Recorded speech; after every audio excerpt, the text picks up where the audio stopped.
unpopquiz. It's the test many students and their parents hate. And now Maryland says it's okay if they fail part of it.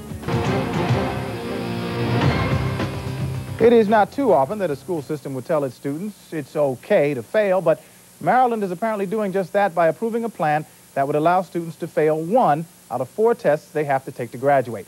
Now, under this new plan, they'll still get their diplomas if they score on all of the tests enough to add up to a certain number.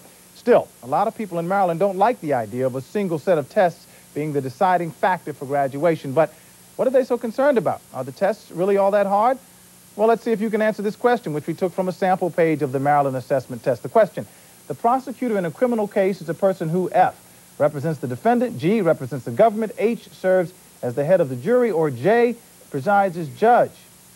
We'll give up. The answer is, of course, G, the person who represents the government. Of course, this is a lot more complicated an issue than a multiple choice exam could possibly get to.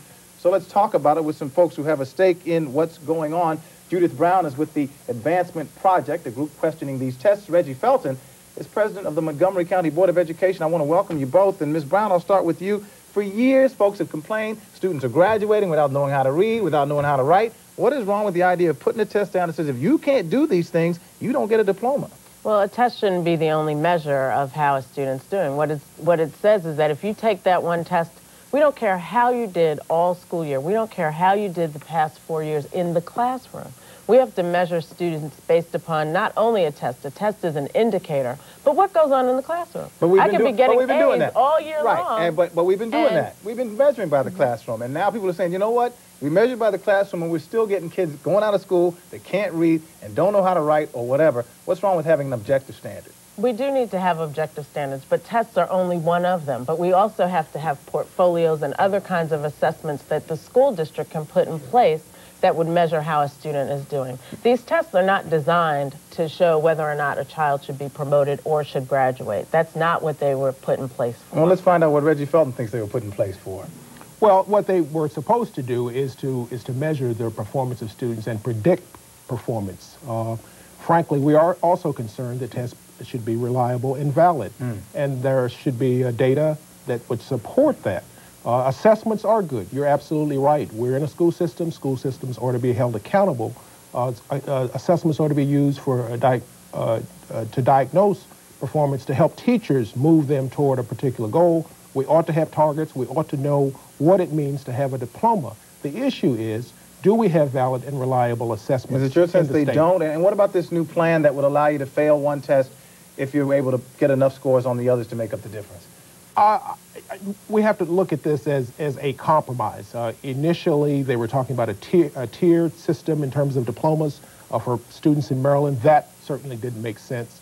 What I think the state is trying to grapple with is whether assessments should be offered, what should be cut scores, and how should you then measure performance? Okay, but go ahead. One of the things that we need to do is step back from the tests and really fix the schools, because part of what it's doing is that I, in 12th grade, can get to 12th grade and fail a test, but did I have the right teachers? Did I have the right books? Did I have all the resources that you might have had sitting in Montgomery County? I'm sitting in Baltimore City, and, you know, it's like having me run a marathon against you, but I don't have shoes. You tell me, you're not going to give me shoes to run the marathon. And you don't have the right training. That's a fair point. How can the school board deal with issues like that? The school board is dealing with it. And in Montgomery County, in addition to having a more rigorous curriculum, what we're doing is setting standards that can be met.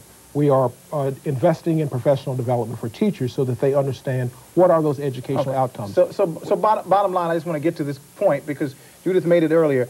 Should there be an objective standard that alone you have to meet to get out of school, to get your diploma, or is that unfair? Should it be somehow based on more subjective criteria? You must have an assessment to be held accountable, and that accountability can be measured in an assessment, but there ought to be other measures as well. It feels like you have to make a choice here somewhere between having a more subjective assessment, but that will inevitably cause some looser standards sometimes, or having a very strict standard, but sometimes not room to make any subjective decisions. Well, it's about what is the purpose of school. Are we there to simply memorize facts and learn facts? In that case, you can have any assessment you want.